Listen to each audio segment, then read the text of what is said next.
up tonight. My name is Mark Warden, candidate for sheriff in the upcoming primary. Know a little bit about me, who I am. I was born here in Marietta, Ohio, raised 2 streets over. Graduated from Marietta High School. Started at the Washington County Sheriff's Office in 1987. Next month, I'll be a 37-year veteran of the Washington County Sheriff's Office. I started at the entry level of the Sheriff's Office as a correction officer dispatcher. In 1992, I got my APOTA certification, Ohio Police Officer Training Academy, and became a deputy sheriff, and I worked 640 square miles at Washington County. Worked many investigations, got to know a lot of people, forged relationship with citizens and also organizations out there that still exist today. I was recruited in 1995 into the Detective Bureau. I worked many diversified investigations within the Detective Bureau.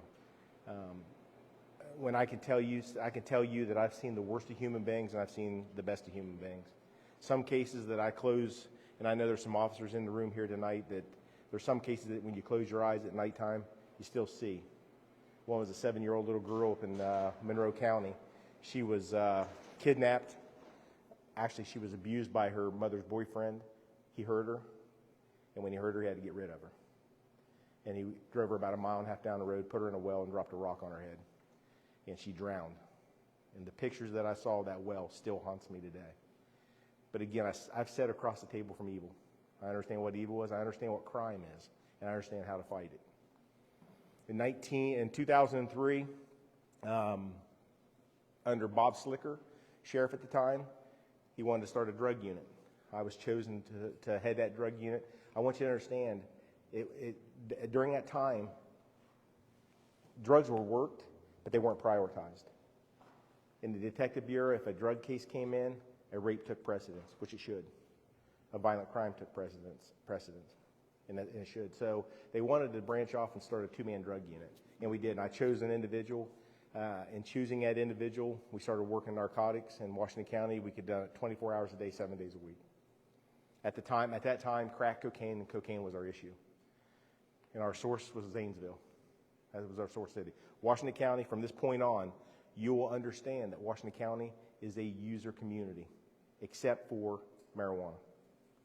Because marijuana, Washington County is part of the weed belt, with Athens, Morgan County, and this, that, and the other.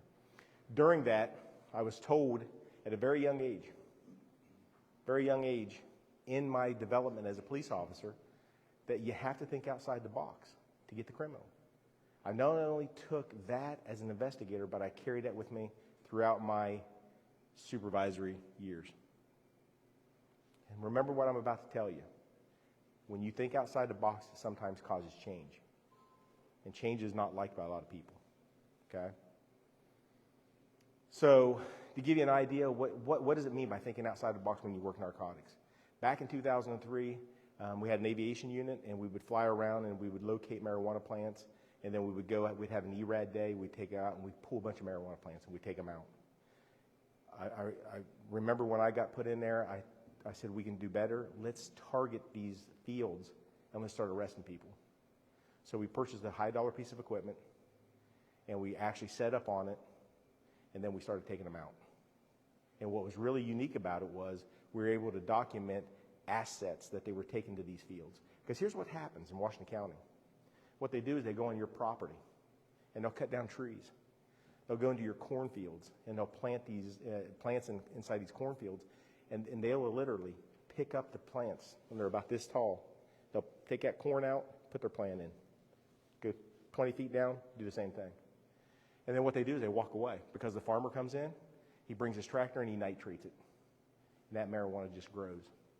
And then what they do come in later is they start killing all the corn around it because that female, she's got to get big. What we started to do was document this by surveillance in very unique investigative techniques. We started taking trucks, seizing assets because they were coming on your property, committing felonies. We had counties outside of Washington County calling, how are you guys doing this? When you think outside the box, that's what you create. You create phone calls from other agencies. In 2004, Sheriff Minks was elected a sheriff, and he started the Major Crimes Task Force. To tell you what the Major Crimes Task Force did was in of itself was something that was unprecedented in regards to that when we all got together as agencies. There was the Washington County Sheriff's Office, Marietta Police Department, Belpre Police Department, Athens County Sheriff's Office, Morgan County Sheriff's Office, Prosecutor's Office. I had Bureau of Criminal Identification. I had liquor control agents on I supervised anywhere between 10 to 15 people. And you know what it did? It opened up the doors of communication. It cost the taxpayers zero when we all got together. Information started to roll. Arrests started taking place. And it was awesome. So I supervised that unit. Again, we were an organized crime unit out of the Attorney General's office. It still exists today. It still exists today. Up to this point, through the Washington County Sheriff's Office, I was promoted to sergeant. I was a lieutenant and a major. I am now currently your chief deputy of the Washington County Sheriff's Office, and I work on policies. I set guidelines. Individuals come in from the outside and they want to complain. I take care of that, and we work through issues. I also work with the officers. Today I was going home, and we actually got a crime in progress. And it was pretty cool. Officers did a great job. Tonight, what I'm going to do is I'm going to talk about two topics. And I think it's very important that the citizens understand how your sheriff's office is funded. It's very important. Because in 1987, when I started the Washington County Sheriff's Office, your sheriff's office, and I know guys were like, I got chills on my arm right now thinking about this because how dangerous it was. In 1987, we had one deputy working 640 plus square miles. One deputy. And I'm going to tell you something that's going to absolutely shock you. Between the hours of 4 a.m. and 8 a.m., there was no deputy. I would receive calls as a dispatcher at 4:30 in the morning of I'll never forget this one call of a female screaming that there's a man in my house. You don't know how bad you want to take that dispatch and drive it outside the courthouse to give them help because there was no deputy out. We had to call the deputy at home and say, we've got a burglary in progress, man in the house. That took place clear up until 1989. And here's what happened. There's two funding streams that goes into Washington County Sheriff's Office, two funding streams. At that point in time, 1987, it was funded in through the General Division. General Division is the Washington County Commissioners funding your Washington County Criminal Division and the jail. The jail was at the courthouse. It was a 72-bed facility. Commissioners funded all that. All employees, all assets under that, they took care of. In 1989, the citizens of Marietta, all of Washington County, voted on a half-cent permissive sales tax. And that was brought on by the commissioners at the time, forward-thinking commissioners, and also the sheriff at the time, and also other officers involved. And it was passed by the citizens. What that did was it created a funding stream to fund the Washington County Sheriff's Office. Criminal Division. Criminal Division, and that's it. Specific language put into that half-cent permissive sales tax. What was very unique about that is that the two sheriffs, the sheriff at the time, Sheriff Bob Slicker, and now your current Sheriff Larry Minks, they took it upon themselves to create what right now is sitting is a $3 million reserve. I'll explain how that got there. Right now, today, your Washington County Sheriff's Office Criminal Division, which is 40 employees, 40. And that is, when I say it's a $6.2 million operation. That is for 40 employees and all assets underneath that supports that criminal division. That is your dispatch. Some of your dispatch. There's 6, I think it is, dispatchers that is funding out of your 911 system, which I spearheaded, the 911 levy. I'll talk about that here shortly. But right now, your criminal division is a $6.2 million operation. We live on what's projected. It's not there. It's projected. So in that year, the auditor looks at the projections based off of prior history, and it's projected that the revenue will be $5.8 million. That's a $400,000 deficit right now. That means that $400,000, we have to go back into that reserve, go back into it. I can tell you right now, if that reserve disappears, and when I sit here and say this, I don't want you to think that I am against bringing deputies on the road, because that's the furthest thing. I've sat with two sheriffs who was over that sales tax or over that budget, and I've seen it in their eyes. Don't think for a second that those two sheriffs wouldn't have loved to have 20 officers on every shift. But in reality, you have to live with inside your budget. Because if that disappears, your Washington County commissioners cannot fund it. Cannot fund it. When it goes away. Now I'm going to take it one step further. Now I'm really going to hit home what it costs to bring an officer on board. To bring an officer on board as a deputy sheriff at the Washington County Sheriff's Office, the officer's first year package, this is the first year, is $90,000 for salary and package benefits. That's what comes out of our budget. Now I'm going to add $65,000 for a one-time fee for equipment. So for one officer, it's $155,000 for the first year. And then your next year goes into your labor management contract with 3% raise. And then continues. And then it continues. It's a balancing act. Every sheriff I've worked with would love to sit there and spend that money. Would love to put 20 people out. Reality is, we're at a point right now where we need to be. In theory, if you've got a $6.2 million operation, you want to keep half the reserve back for that rainy day. Lord forbid if it comes. That's what you want to keep back. I can tell you right now, I will bring on deputies.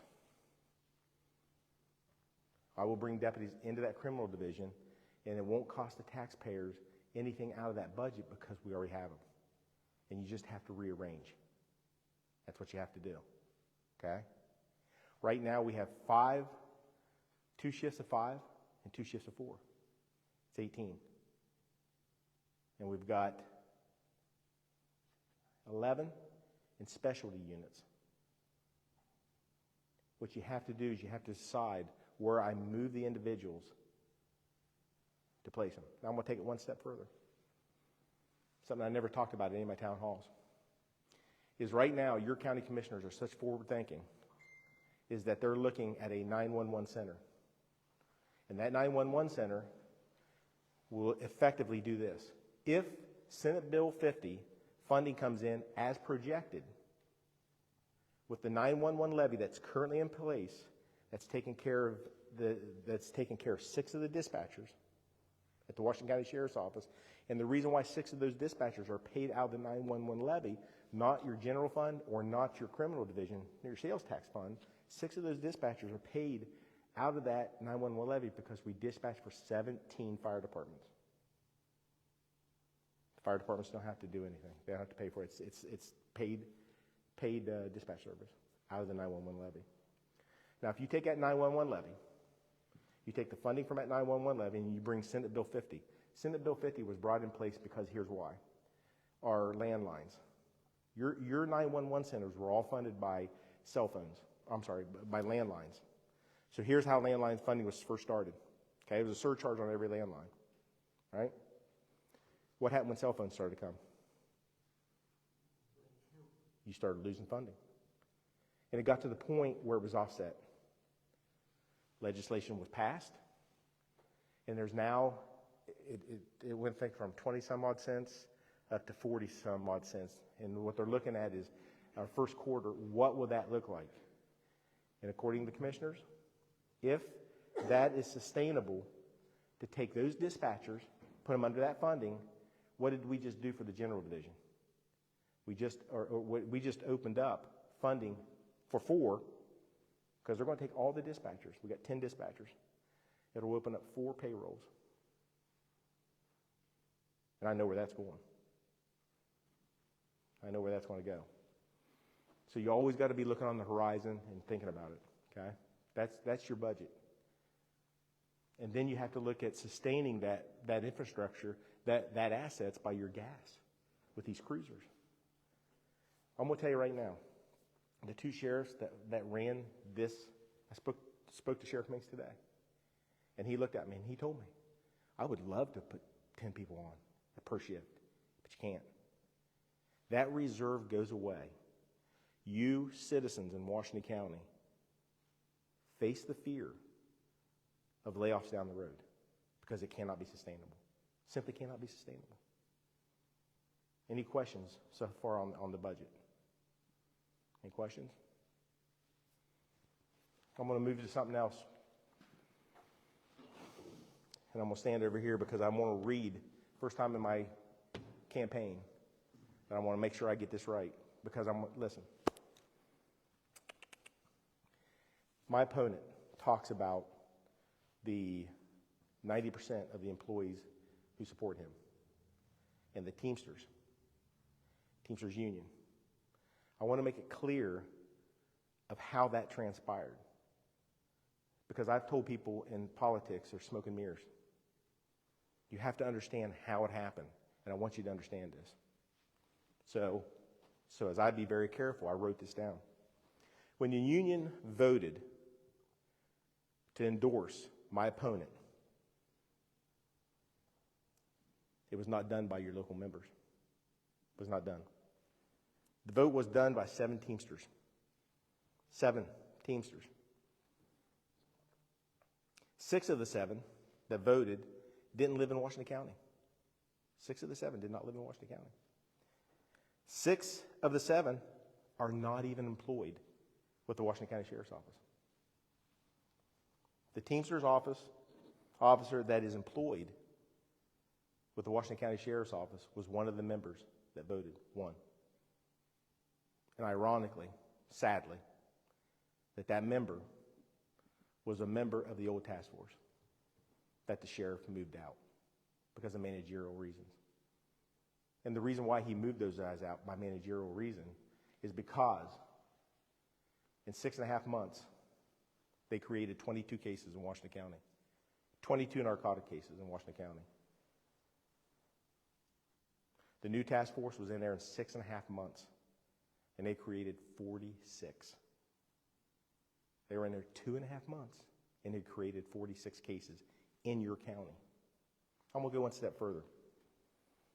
Since those individuals have been removed from that division, light has been put into their files. What we have found is something very appalling, and it infuriates me. Because we found where a traffic stop was done, 2 different traffic stops, 2 different time frames. Out of 1 traffic stop done by an individual that is currently on media right now that hammers me pretty hard, $36,000 was taken in this traffic stop. Out of 1 traffic stop. When we reviewed the case file, there was a short supplement done, and they downloaded the phone, and it was never sent to the Washington County Prosecutor's Office. Not one time. We also found another case where a traffic stop was done by the same officer and seized $46,000. $46,000. It's been over 4 years. You know what we have to do with that money? We have to return it. It was never submitted to the Washington County Prosecutor's Office. We're finding cases right now to where it was just not, it was managerial reasons. And it was done. But that one member voted. Remember, 90%. Teamsters money, it's a Teamsters money grab as a pay increase. When the pay increases with the members of the Washington County Sheriff's Office, dues increase with the union. Union makes more money. I have never seen an out-of-town union boss open and run town halls like he does for my opponent. Never. You do not want your local sheriff's office run by Teamsters. You don't want it. When I say ran, I'm talking at a different level. I believe in my heart that it is unethical, absolutely unethical, for your sheriff to accept an endorsement by a union that he's going to negotiate against. And when I say negotiate, what do I mean by negotiate? This is what I mean by negotiating. Is that sheriff, I've done it. I've sat down with unions. There's ways of doing this. It's labor management. You sit down labor management. You go through labor management meetings. They have to negotiate pay raises, benefits. The scariest thing is the accountability of their employees. When you have a union boss come into the county and open all your town halls and speak for you, it's unethical. It's unethical. I am certainly not against unions, and I don't want nobody to think that. And the reason why is because I was represented by the FOP throughout my years at the Washington County Sheriff's Office. And I believe they did me well.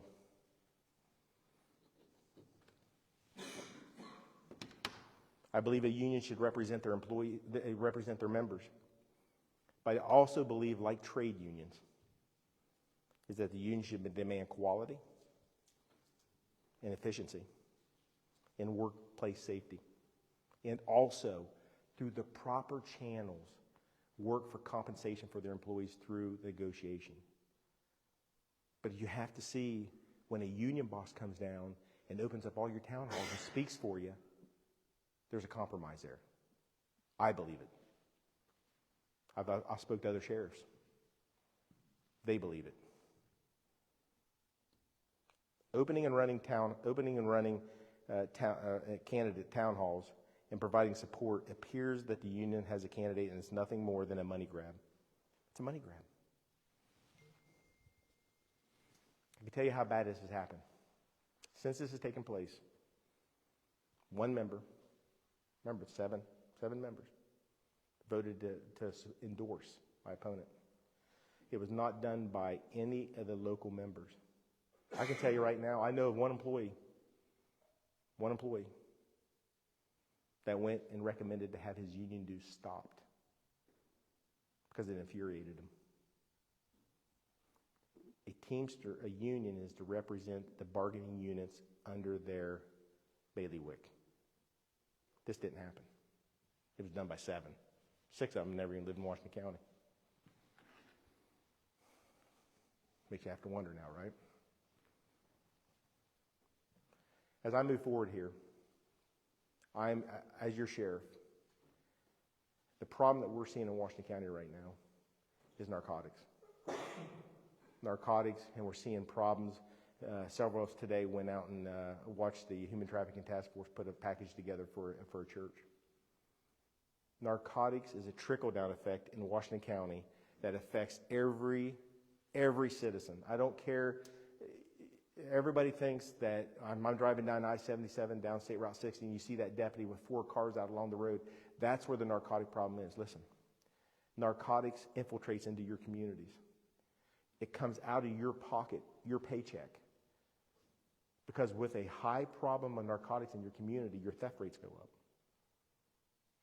It has literally changed the dynamics of families within our county, across the state of Ohio. I speak to a mother the other night for 45 minutes on the phone who was talking about her daughter, and she doesn't even have custody of her children. Another family member does. And the mother is grieving because of her daughter. It's a trickle-down effect. How do you fight it? Listen, that southern border is 2,400 miles away from Washington County. And I'm going to tell you right now, that southern border, this is not no political ad or anything like that, because it's played as a game. That southern border, that Mexican cartel, pumps narcotics right into your bigger cities. Washington County is a user community. A user community. Fentanyl is not made in Marietta. Fentanyl is not made in Waterford. It's not made in Belpre. It's not made here on the west side. Methamphetamines at one point in time used to be. But right now the cartel has packaged it up, and it's cheaper for you don't even want to make it. It's pumped into our community at a rate it's alarming. The other day, the new task force These men and women literally went out and took almost a half a pound of fentanyl off the streets. A half a pound. It's enough to kill everybody in Marietta. And probably in Belpre as well. And I'll show you a picture here later what I mean by that. How do you address that problem? How do you address it? I'll tell you right now, as your sheriff, I will address it on many fronts because I believe you have to. And the first front we're going to do is we're going to change protocols at the Washington County Sheriff's Office on how we handle calls. We have to get our first responders more into the fight. On the way home, I came upon a breaking and entering. My first phone call was to the detectives. Detectives get out there. In the protocol, the detectives will take the case. If we need additional work, the deputies will be there. If not, we're going to try to get them out of there so they can get into the fight. I'm going to bring resources into the Washington County Sheriff's Office because what we're seeing right now is that the canines that we are providing to very capable and very good handlers, we're seeing narcotics taken off the street at levels that we've never seen before. Never seen before. Canine's invaluable. I'll have a working dog on every shift to attack that problem. I will do training that you'll think it's training outside the box. We have a $50,000 a year budget for training. And I'm going to tell you right now, individuals in this room knows that training cost is high. I'm going to take to the Buckeye State Sheriff Association a training thought that's probably never been thought of. And the reason why is because I was at an agency one time. And when I walked into that agency, I saw something. Just by merely being at the agency. And I knew we could make change. Some of our civil division employees have left and gone to agencies and come back with different ideas on programs. My thought process is you create a shared program with employees across the state of Ohio. I can take an employee, send them to Licking County Sheriff's Office, if approved. And I don't want to step on those sheriff's toes. If approved, I take an employee for a week, you take mine for a week. Let's do some training. They can see my operation, they can see your operation. And when they come back, they put on a training. This is what I saw up there. It costs, maybe sharing of resources and finding places for them to stay and eat. The training is nothing, don't cost. You got to think outside the box. I'm going to bring resources into the Washington County Sheriff's Office in 37 years I've never seen before, and I'm going to tell you right now, many years ago I was attached to it, and it was awesome. That's a victim advocate. That victim advocate will be attached to every victim that we have in Washington County. We have victim advocates at the prosecutor's office, but that's through the judicial process. It's through the judicial side. I want a victim advocate that if we have a rape of a child, that victim advocate is on scene, helping that family go through whatever resources they need to do, set up whatever they need at the Columbus Children's Hospital, and be part of that. Also with our domestic violence victims, they'll be working hand in hand with Eve, hand in hand. Also, I'm going to pass the torch. I look at every death investigation when I can get that time to look at every death investigation. What's amazing is when you look at every death investigation, and if I take a piece of paper like this and I pick it up, it's called our RMS, it's our reporting side of our reports of the Washington County Sheriff's Office. And when I look at that, I look at next of kin, and I see it. This could be a loved one who passed away either by an accident, suicide, natural causes, workplace incident, any death. I find that next of kin, and I call them. And what I do is I hook them up with resources. Give you an example. If we have a family that's grieving because they lost a son as a suicide, when I see the suicide, I will reach out to help other people endure. Suicide Alliance. I started a chaplain program, not the first. There was a chaplain program before. But I started a chaplain program. And we got a very robust, very committed chaplain unit. They're for our employees, but they also go out and they help our victims. I'm going to pass that torch to this victim advocate to handle those situations, to be that liaison to the next level. Okay?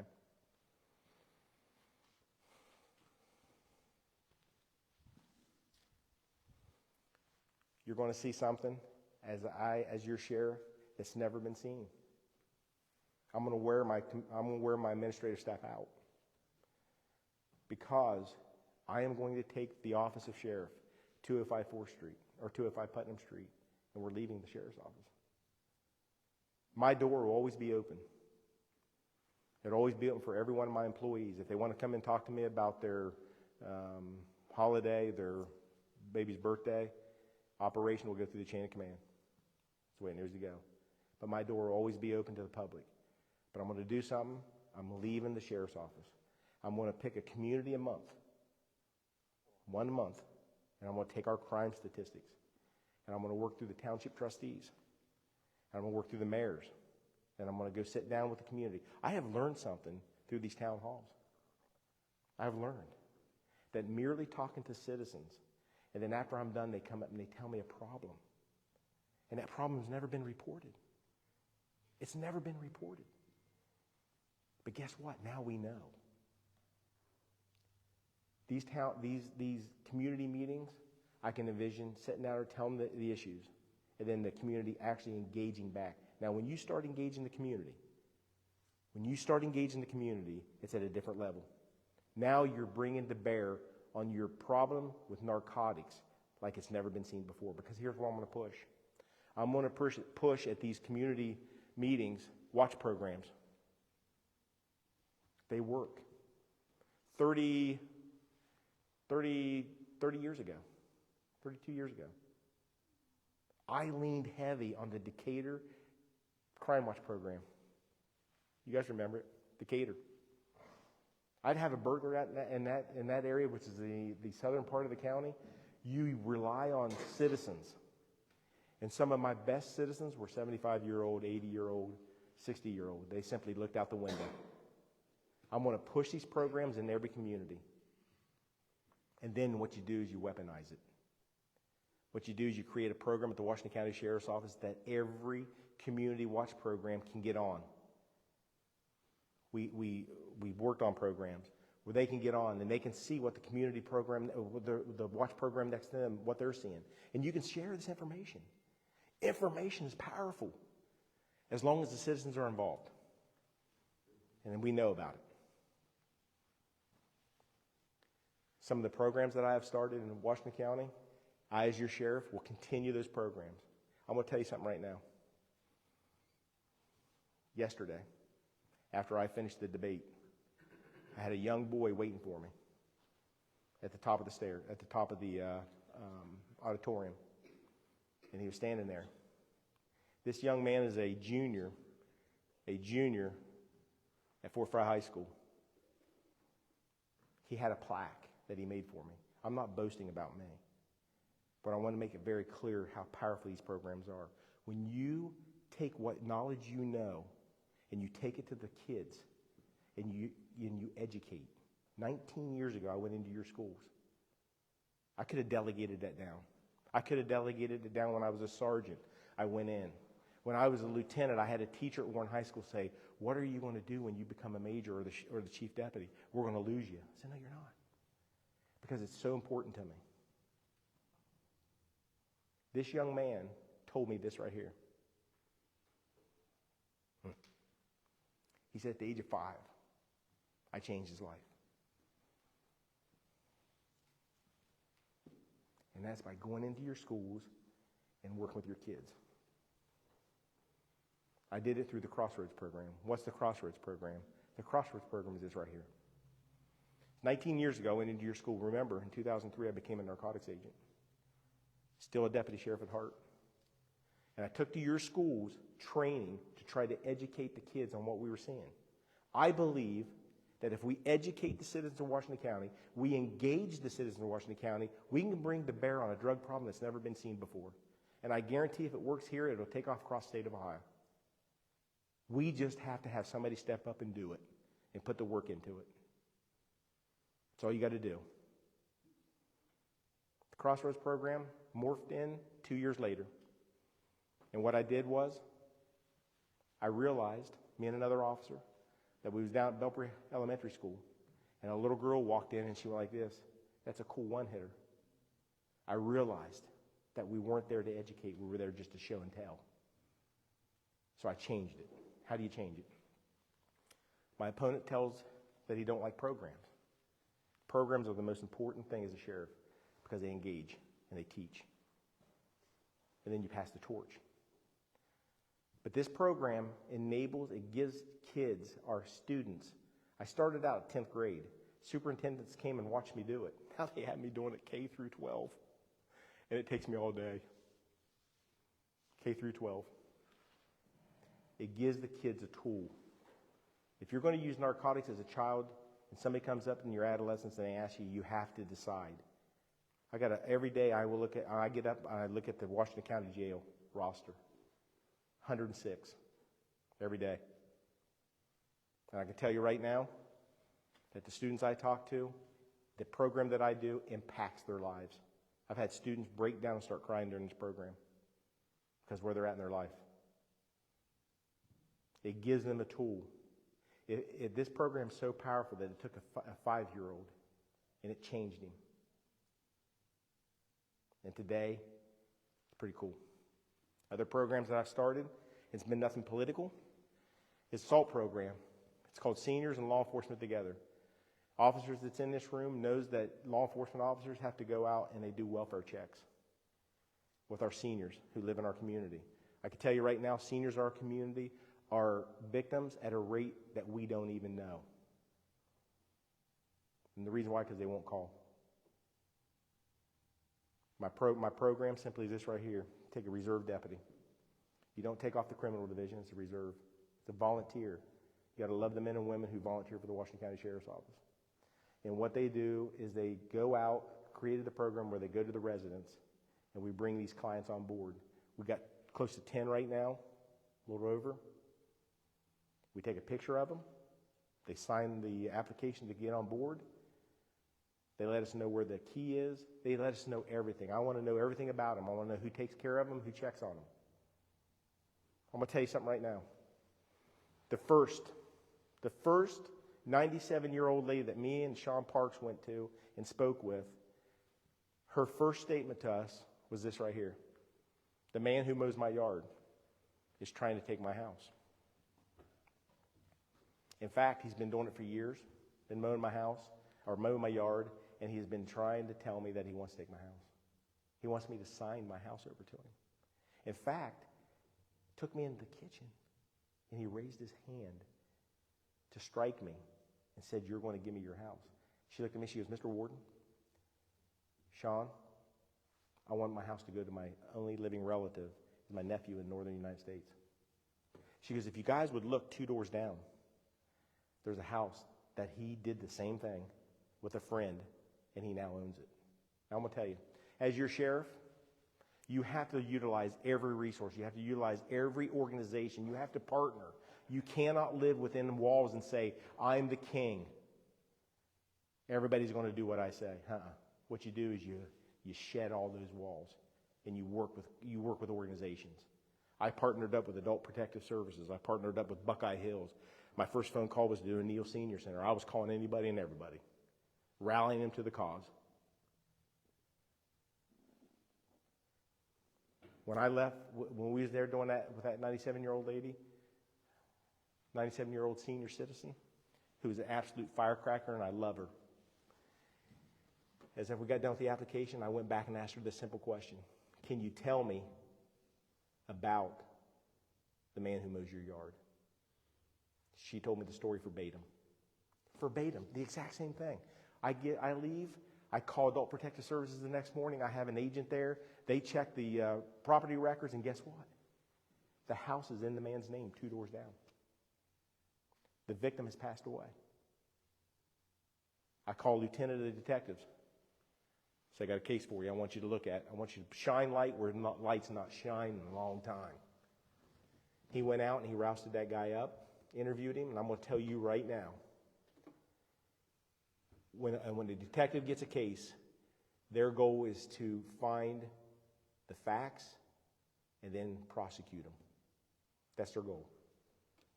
Number one, is the crime been committed? When that lieutenant came back and talked to me, he was upset. He goes, I can't get him. It's a he said, she said. But listen, it goes further than that. If this was a simple accident, if you were there and out of the goodness of your heart and it was a mistake by the person, you would say, hey, listen, let's go down and talk to her. It didn't happen like that. Remember what I said. That detective put light there when light's not shined. And that individual never came back, never contacted her, never once came back. The detective came in and says, dude, I didn't get him. I said, oh, you did more than that. You saved her house. You saved her house. Because I'm going to tell you right now, had we not been there in that program, he'd have talked her into it eventually. She's now in assisted living.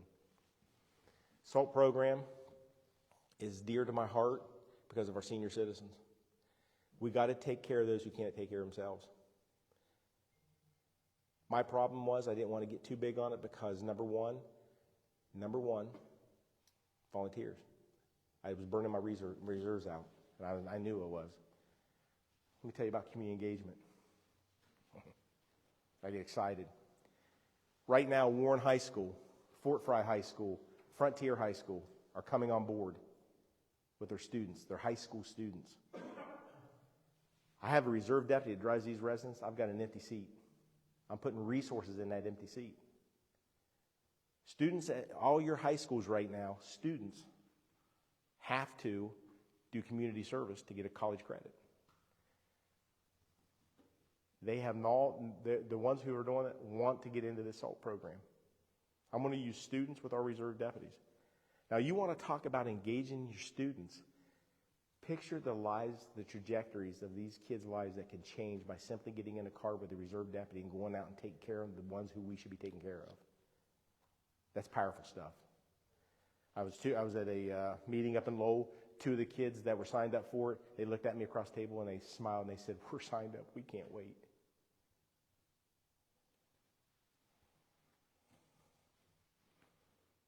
"12 years ago, I went into your schools. When I say what I talk about is I developed the programs, and then I utilize members of the Washington County Sheriff's Office to make it happen. And then it became a team. And then once it becomes a team, then the individuals start picking it up and they carry the torch. That's what a leader does. A leader is not one-dimensional. They're multi-dimensional. They lead from the front, the back, the rear. 12 years ago, I went into your schools simply because I got a piece of paper at the Washington County Sheriff's Office when I was a criminal division commander. And I opened this piece of paper up. Nobody told me. I didn't know what I was getting.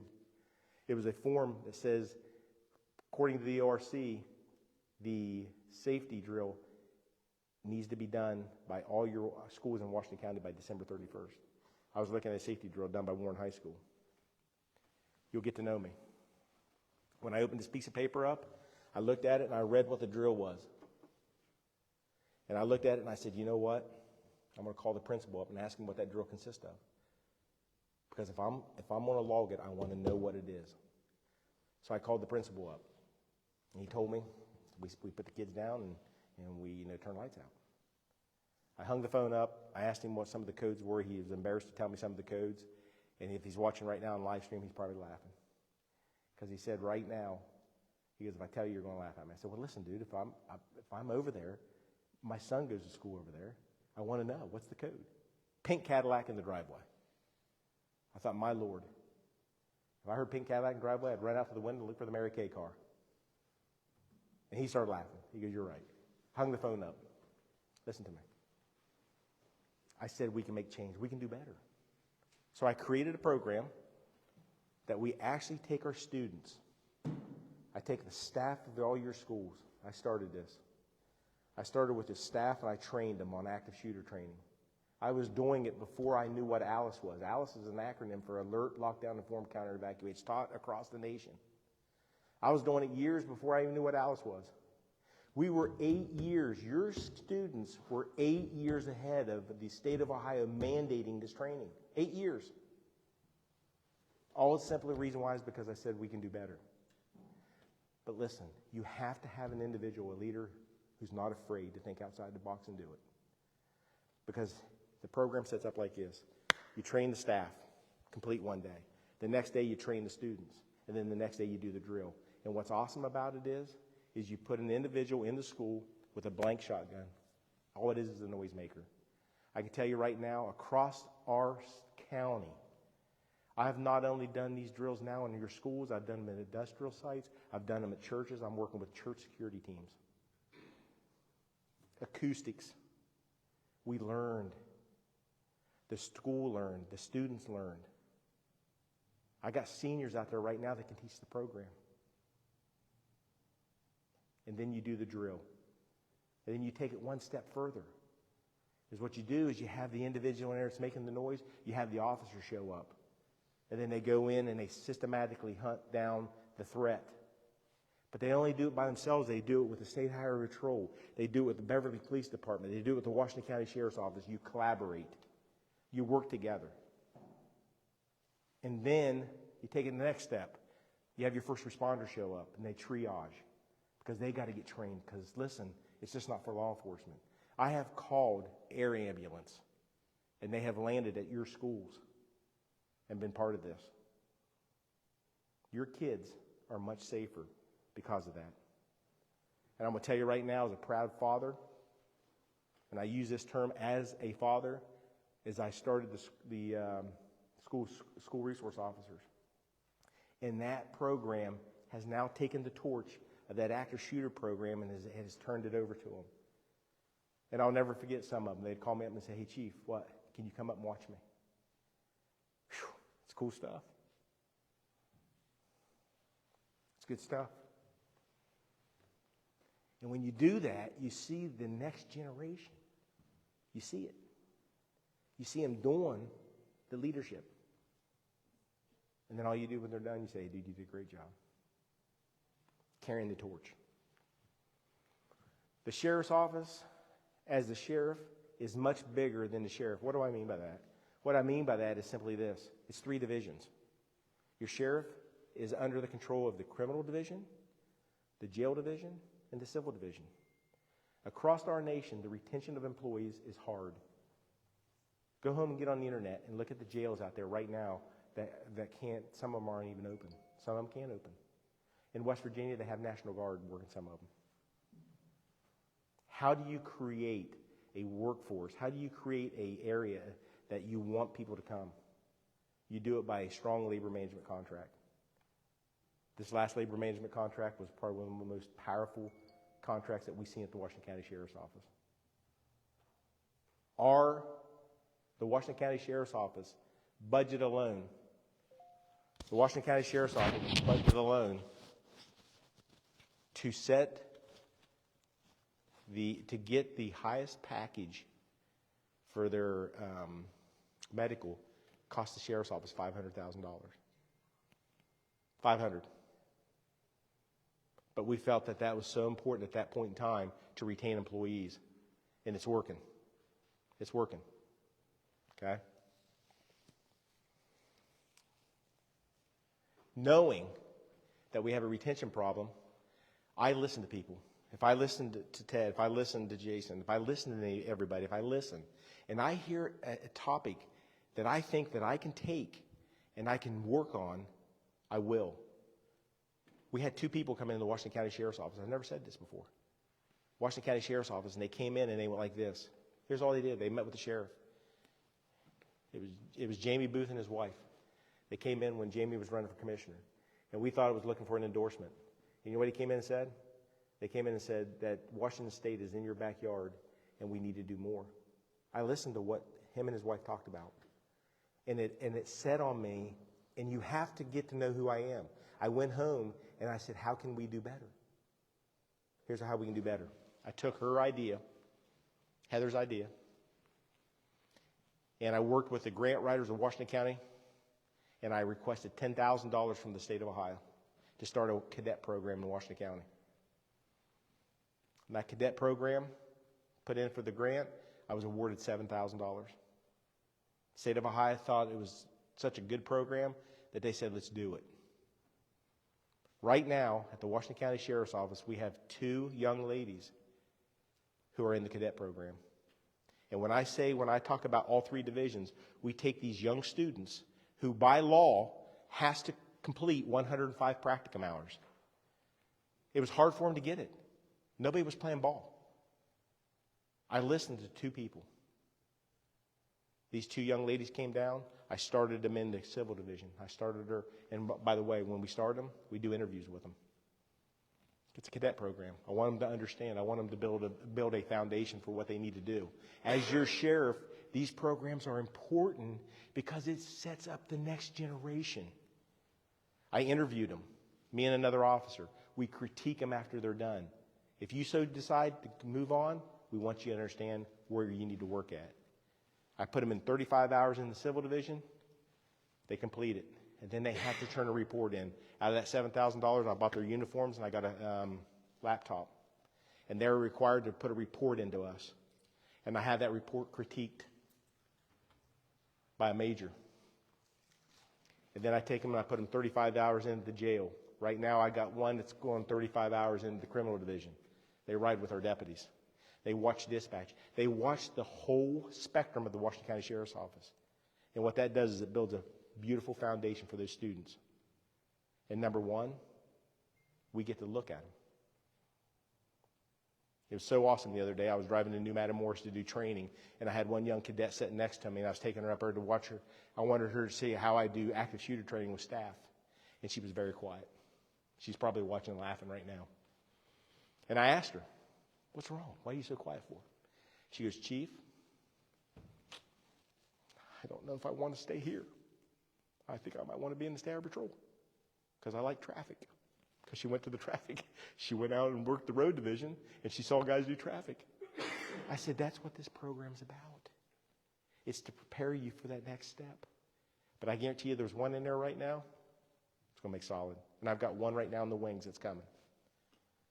These programs are thinking outside the box, and I think every jurisdiction in Washington County ought to try to tap into that cadet program.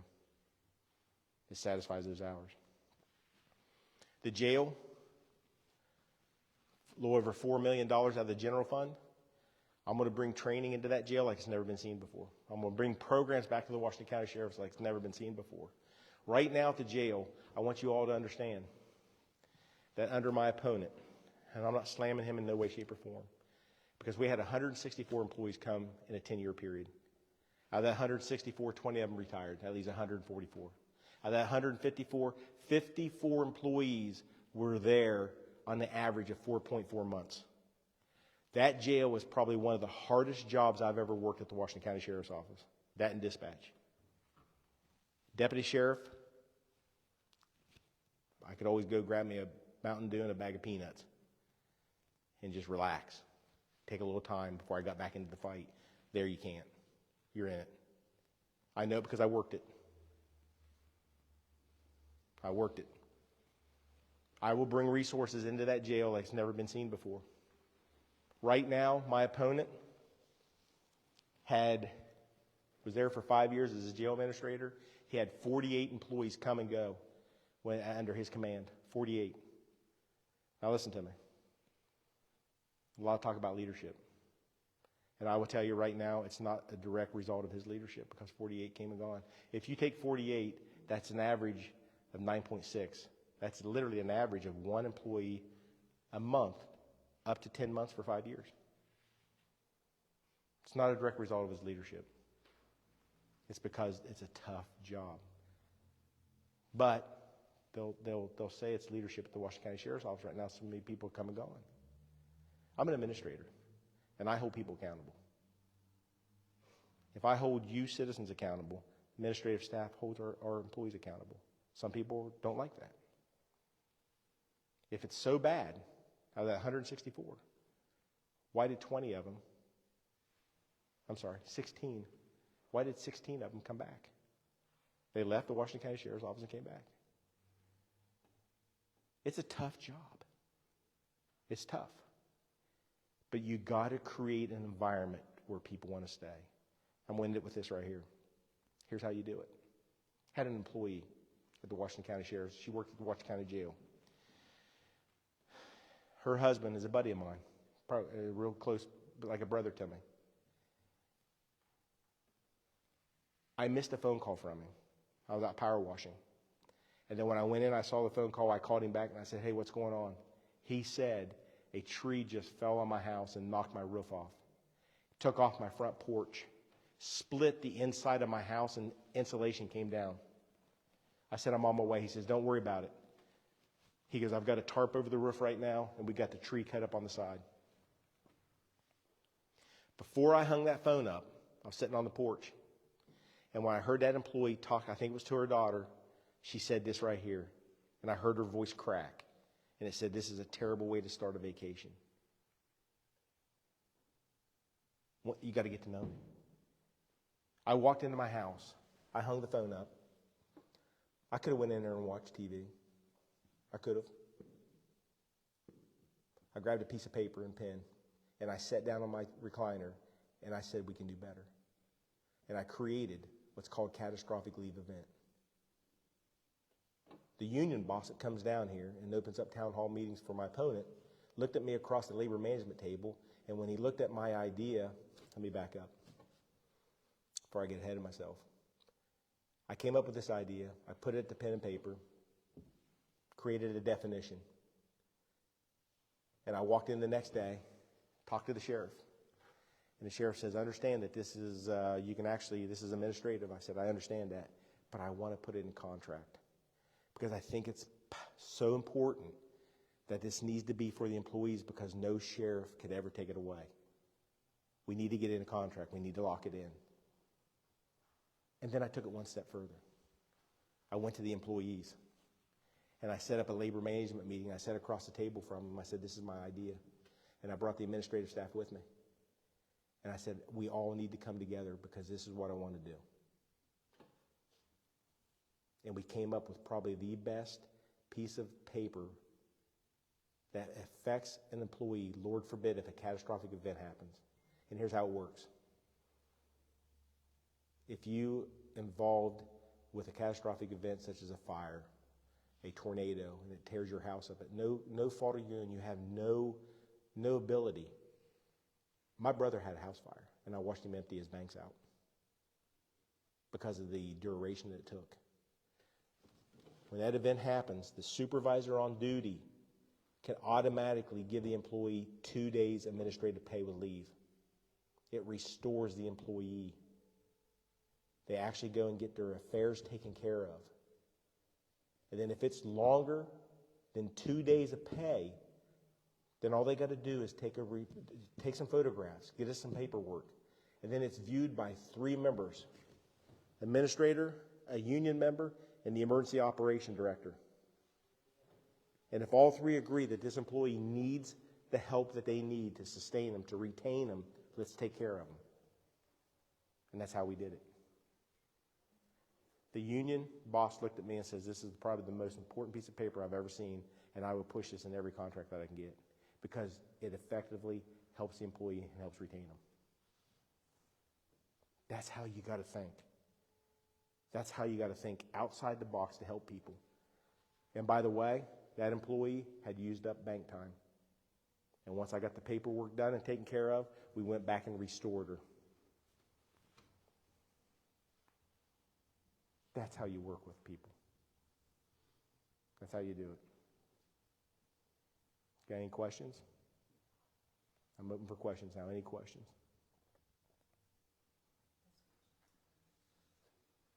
Some on Facebook. Okay.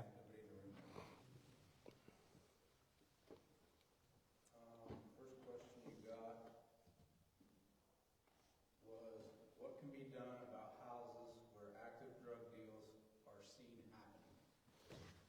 My idea, right now, if you have a community, if you're out in the community and you have a residence that you're seeing high volume of activity, report that to your sheriff's office. Report it to your criminal division.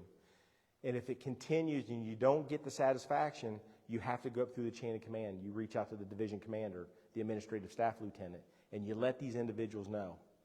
Now listen, how my thought is as sheriff, how you can effectively engage that issue right there is through these community meetings.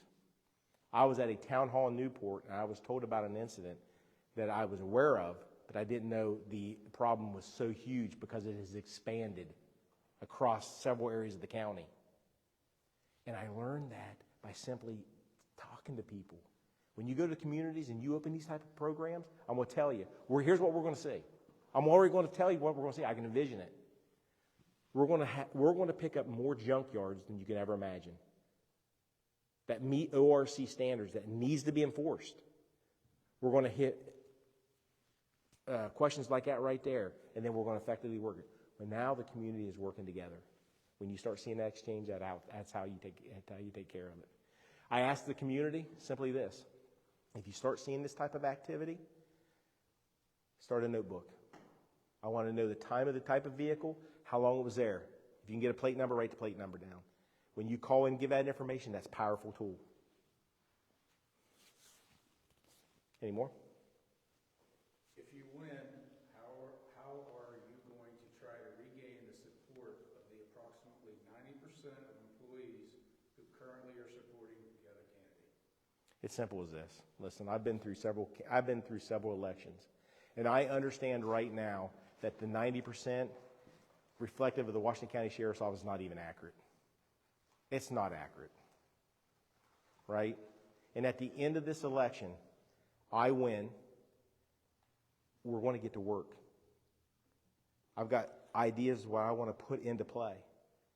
I'll bring an administrative staff in, and we're all going to work together.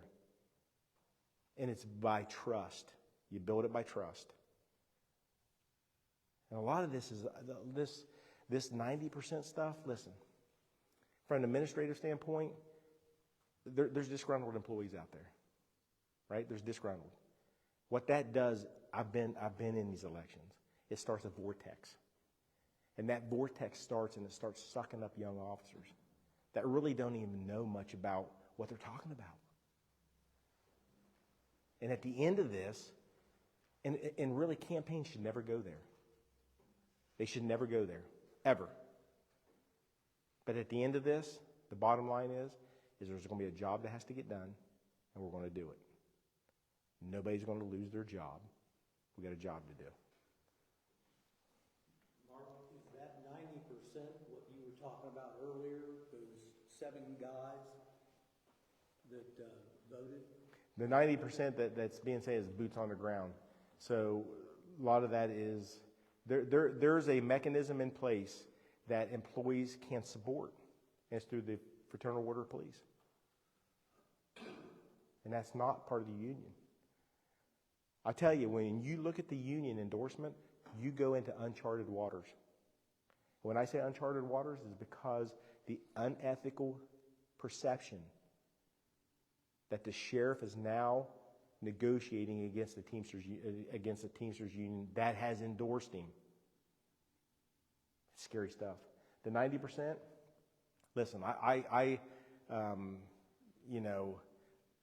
Ted, you know what scares me? I've had employees walk up to me and say this right here. Say it. We support you, but we're afraid.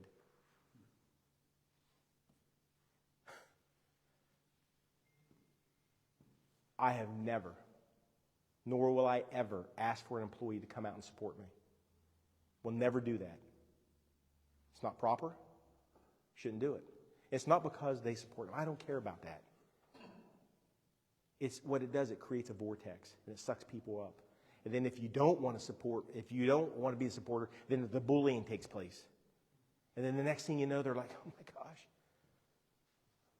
I've had more than one officer come up and tell me this is what it is. After this is all said and done, I win the election. We're all going to come together, and we're going to have a job to do. Because listen, my motto has always been this, and I will push it down through my ranks, is what can we do better to better serve the citizens of Washington County? It's not about serving us. I, as a sheriff, will look after my employees, which I will, and I will do everything I can to support them, give them any resources I can. But I've got a union of 60,000 individuals out there that expects me to do the right job. And that's the union I have to work with as well.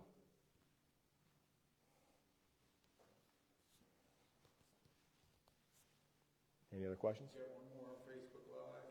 If elected sheriff, are you going to require your deputies to take a fitness test? For example, the highway patrol seem to have physically fit officers. Right now, the Washington County Sheriff's Office, we have created incentive programs. We have created incentive programs at the Washington County Sheriff's Office. Those incentive programs can, if you pass at a certain level, from an incentive standpoint, you receive monetary gains from it.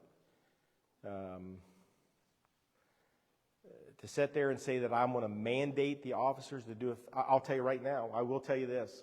The Washington County Sheriff's Office, face of the Washington County Sheriff's Office is going to change. And I'm simply going to say we're going to be more professional, look more professional. That's all I'm going to say. When it comes to the physical side of it, I also think you got to look at the mental health side of it. Mental health side of it is it was asked last night at the debate. When you only have a minute to talk about it, the physical health side of the Washington County Sheriff's Office policy.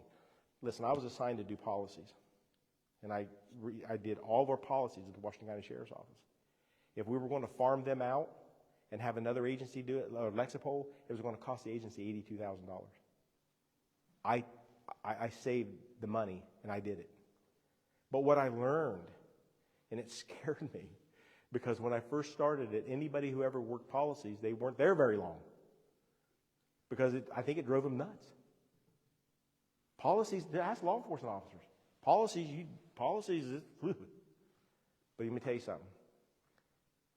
I wrapped my head around it and I accepted it. It brought programs into the Washington County Sheriff's Office. The wellness program at the Washington County Sheriff's Office. Right now at your Washington County Sheriff's Office, I'm proud to tell you that I passed this torch off to an administrative lieutenant who took it and did an awesome job. Phenomenal job. We have peer support employees certified by the state of Ohio. We have 2 clinicians on board. Lord forbid any of our employees fall into a mental health situation, they can go to the peer support. They don't have to come to administration. If it becomes an issue that affects their job, they have protocols that they got to do and let us know. But it can be taken care of by peer-to-peer.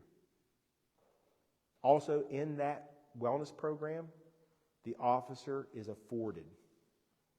And I heard somebody the other day say on social media that they don't do this. But if they don't do it, it's their fault. And I'll tell them face to face. Is they get an hour out of every one of their work days to work out. Now listen, we all know there's times when we're busy and there's times when we're not. But I'm going to tell you right now, they get paid to work out an hour. And you don't have to work out. You can take, if you're able, a dispatcher can go for a walk. Just to get out, to get away from that. Physical fitness side is self-initiative. It's self-initiative. We put incentive programs out there for officers to try to get in shape. And then we pay them monetarily to do it. I will tell you this right here, that when I say talk about the change of the Washington County Sheriff's Office, we're going to get back to some older ways that we used to do things. And we're going to change the look of the Washington County Sheriff's Office. And I mean that. So they better have uniforms that fit them. I'm also going to bring back something that the Washington County Sheriff's Office has not seen in years. Not in years. And I'm going to do that by a volunteer program. And that's a mounted patrol done by volunteers in Washington County. I've already spoke to some individuals who own horses, things of that nature. If you go in the Washington County Sheriff's Office, I encourage anybody who comes in the annex of the courthouse. We've got 2 glass cases out of the courthouse. Look at the history of the Washington County Sheriff's Office. I saw an individual today looking at them. A mounted patrol will be made up by volunteers. Made up by volunteers. And the animals have to be trained. Because only certain horses can do it. But what a powerful tool, resource that you can bring on the Washington County Sheriff's Office when you have a missing elderly person from Alzheimer's that can go in the woods. I've talked to people who do trail ride. You're at a different level than an ATV or UTV. You're at a different level. And the horses can sense things. I'm going to bring those type of resources to bear, not only from PR, but also in the actual workings, operations of the Washington County Sheriff's Office. I'm also bringing on a bloodhound unit. I have seen those units in place and work. Seen it save lives. Keelan McLeish ran a canine, and I saw that dog save a life. What an awesome job. Powerful. Those are the type of resources I'm going to bring into this agency. Any other questions? You said you're going to have organizations who help the officers, but what about their families? So also, what about their families? We're going to have programs in place. What about their families? It also, the program also applies to the family. The wellness program also applies to the family of the officer. So if there's a marital issue, we can move in. They can move in through peer to peer, and get resources. Listen, I take it very serious, mental health. I take it very serious. I have a brother commit suicide. This is nothing political. I know what it does to the family, and I know the outcome if you don't get in there and do it. These programs certainly just came on recently, but I can tell you we look after our employees. I have driven officers to Charleston. I have driven officers to Columbus for counseling. Mental health is huge in law enforcement because nobody wants to admit that there's an issue. They internalize it, and then it becomes an issue. Right now, we've got a program in place where they can vet it out right there. Any questions? Any other? Any? I hear you talking about the union. So my question, I heard you say there's 3 deputies that were moved. Was there any grievance filed? Because I know a little bit about unions. Did they file any grievances being moved? And I got a second part of the question. I heard you guys' debate last night. You're talking about the money, the funding, and your opponent was saying he can save, I think he was saying like $500,000 right off the bat. You both got law enforcement experience. Does he have any more financial experience than what you did listening to you tonight? No, because as of right now, let me answer your first question. The first question was there grievance filed by the old task force? No, there wasn't. None. No grievance filed. Second part of that question is my opponent says that they can save $500,000 by looking at an audit. I want everybody in here to understand that the Washington County Sheriff's Office goes through an audit every year. We live within our means. We live within our means. Every employee, it's a hypothetical. We apply 10% to our criminal division. We simply apply it as a budgetary means for overtime. And we try to live within that 10%. The only way that you could audit and find that is right now is either by payroll. Payroll is your biggest expense. Payroll is your biggest expense in your budgetary, The thing that concerns me, and again, this public record, I'm in no way, shape, or form am I slamming my opponent in any way, shape, or form, but his campaign records came out. When his campaign records came out, there's 3 violations on there already on his campaign. And those are minimum fee violations. Minimum fee violations, 1 in September, 1 in October, 1 in November. If you're going to run an $11 million budget, you got to be very fiscally responsible. You got to. Not only when you run that $11 million budget, you got to make sure that that reserve stays in place for the future of your Washington County Sheriff's Office. I'm going to reiterate this one more time. I've seen 2 sheriffs, and I've watched them. Don't think for 1 second they would love to go in there and absolutely take all that money and put resources into place. But at the end of the day, they can't. What they have done, and it gets chills down my back, because I, as your sheriff, will swear upon you right now that we stand on the backs of those individuals that put us here. And it's our job to leave that reserve, if not more, to the next. To the next. When you operate on a half-cent sales tax, the only way that you can create more money is how? More business. More business. We're capped right now with our budget. We've got to be very careful. Very careful. I, as your sheriff, will be the steward of that money, and I will guard it as it's written to fulfill the next generation of the Washington County Sheriff's Office, because we need to pass it on. We need to pass it on.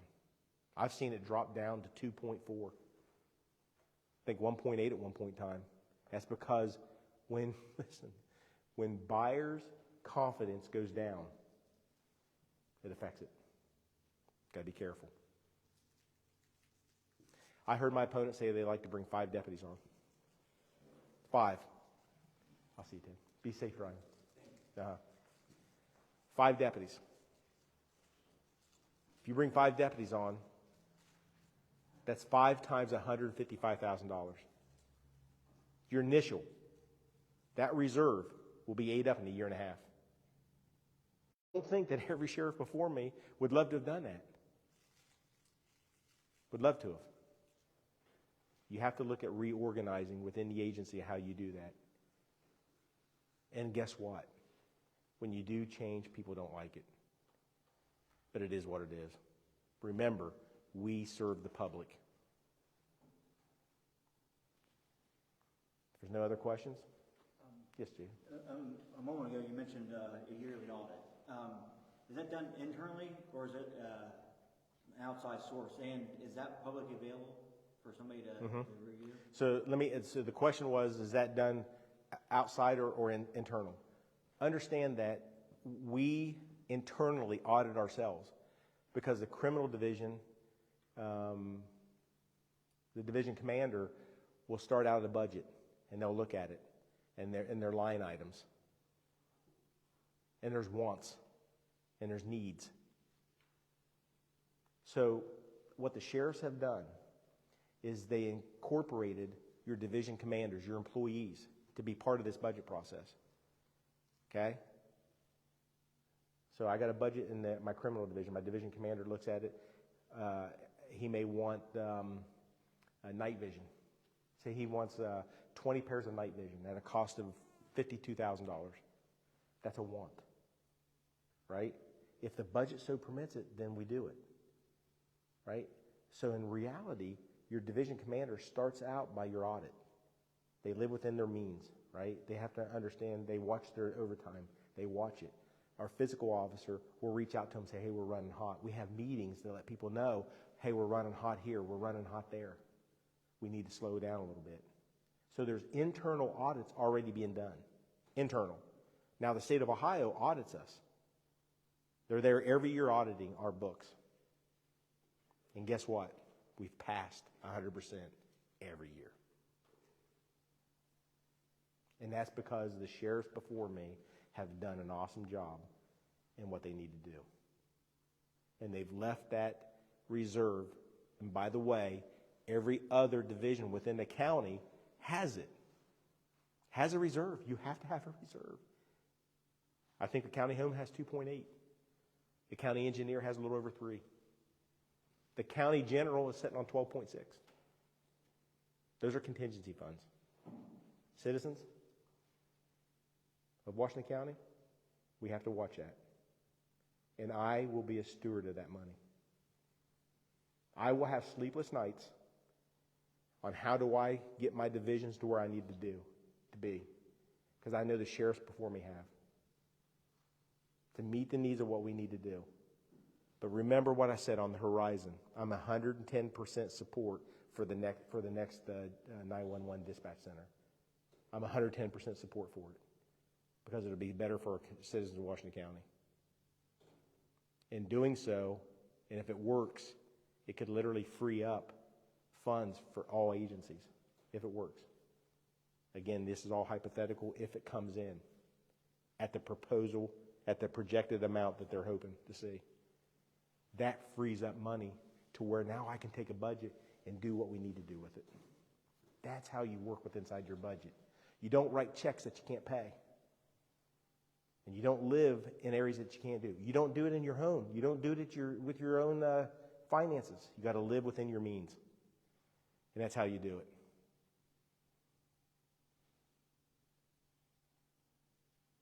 Any other questions? Mark, Yeah. the average individual, I suppose, doesn't really look at your budget. But just as a question, is not your personnel cost, doesn't it run about 80 to 90% somewhere in there of your total budget? 100%. So if you're at 6.2 million, then your personnel costs are going to be somewhere around between 4.9 and 5.5, right? 100%. That's right. So if you're going to have a bunch of people, there's only one place that's going to come from. That's it. That's it. And all the other money outside your personnel costs goes to run everything else. It's supporting those. It's supporting that asset. Correct. So your budget's already running a little bit at a deficit. So you can't add a bunch of things to it Can't. without taking away from the personnel costs. That's the large part of your budget, right? 100%. And when you step back and look at it, you get to a certain point to where you're maxed. You know, because you live year by year. And you hope and pray that new business comes in and it creates sales and the car sales are good. You hope and pray that you know the next big box store will come into Washington County, and then our sales tax goes up. When that goes up, then you can effectively start adding without dipping in, and then dipping in and dipping in. That's 100% correct. But you have to understand that budget. Listen, I'm going to end it with this right here. It's the most fragile part of the Washington County Sheriff's Office because it sets up the future of the Washington County Sheriff's Office. We are living on money that's not even there. We're living on money that's not even there. Thank God that the citizens of Washington County funded that half-cent sales tax. I can never imagine going back in time and thinking that a dispatcher wants to drive a dispatch desk out to handle a 911 call because somebody needs help and we have a deputy on the road. I don't think it'll ever get to that level ever again, but we got to protect it. Somebody else have another question over here?